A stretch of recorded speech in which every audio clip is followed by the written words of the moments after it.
Holy shit. Situational awareness. It'll save your life. Come on now.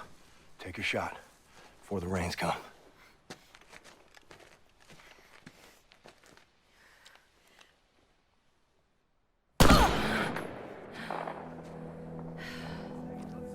Unbelievably, I've never played any of the previous Wolfenstein games.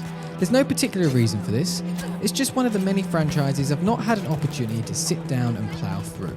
However, I felt like I knew enough about the franchise to jump in at Youngblood, Bethesda's latest spin-off of the esteemed series, and still be able to enjoy the fast-paced, over-the-top Nazi-killing action the brand is known for.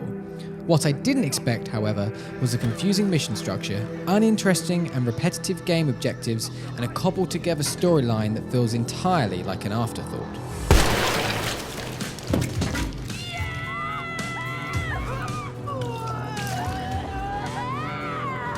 Wolfenstein Youngblood is not how I know Wolfenstein games to be. It's not a single-player story campaign with a linear narrative and some cool guns. It's a strange take on the shoot and loot format, but without the looting part.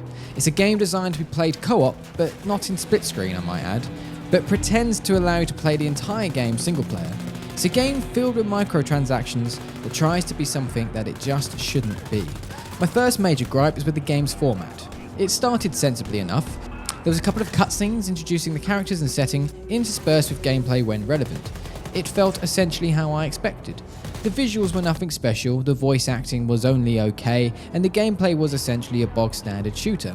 Nothing to write home about, but nothing to particularly complain about either. However, suddenly I was introduced to a hub world known as the Catacombs, a small series of tunnels under Berlin, at least I think it's Berlin, that serve as your mission hub.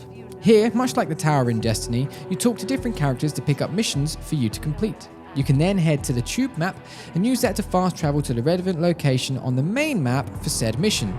The majority of all your missions are given to you instantly, meaning the only reason to return to the Catacombs is because you have to be able to end and complete your mission. There's no real reward system here though. Sure, you gain XP and money, etc., but it feels totally unnecessary and long-winded to deliver it in this way. My other gripe here is that the game does nothing to tell you what story mission and side mission. However, as it turns out, the majority of side missions have to be completed before you can unlock the final story mission. Yeah, let that sink in. Compulsory side activities.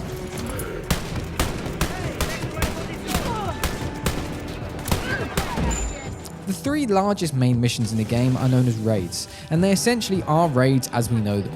A series of tasks leading to a final boss with rare checkpoints and an onslaught of enemies. The mechanics throughout these missions are designed entirely around the idea of playing with a friend in co-op, but allow you to complete in single player with a buddy AI.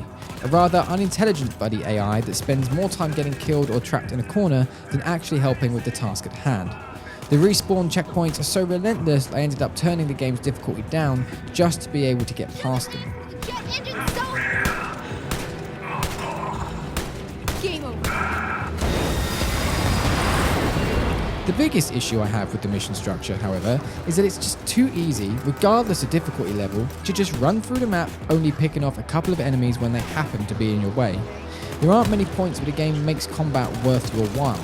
For most of the side missions, I would sprint towards the objective while only engaging in combat if I really had to, complete the objective, which was usually kill a certain enemy or pick up some intel or something, and then sprint back to the tube so I could fast travel to the next mission location to repeat. Frankly, the game is just boring. All the negatives aside, it's only fair to highlight the few things the game does do well. Gunplay, for example, genuinely feels pretty good for the most part, and there's a good variety of different gun types to use. And the world and environment is really striking to look at. But that's as far as the compliments go. It feels to me like the team at Arcane have forgotten what Wolfenstein is. The game is probably a far better experience if played in co-op, but the lack of split-screen capability, the confusing storyline, and incredibly uninteresting mission structure is not enough to retain my attention, even for the 6 to 8 hours that make up the campaign. Maybe I've missed something, but Wolfenstein Youngblood does nothing to make me feel excited about the franchise, and nothing that makes me want to step back into the game. Back in the fight. Let's show some love.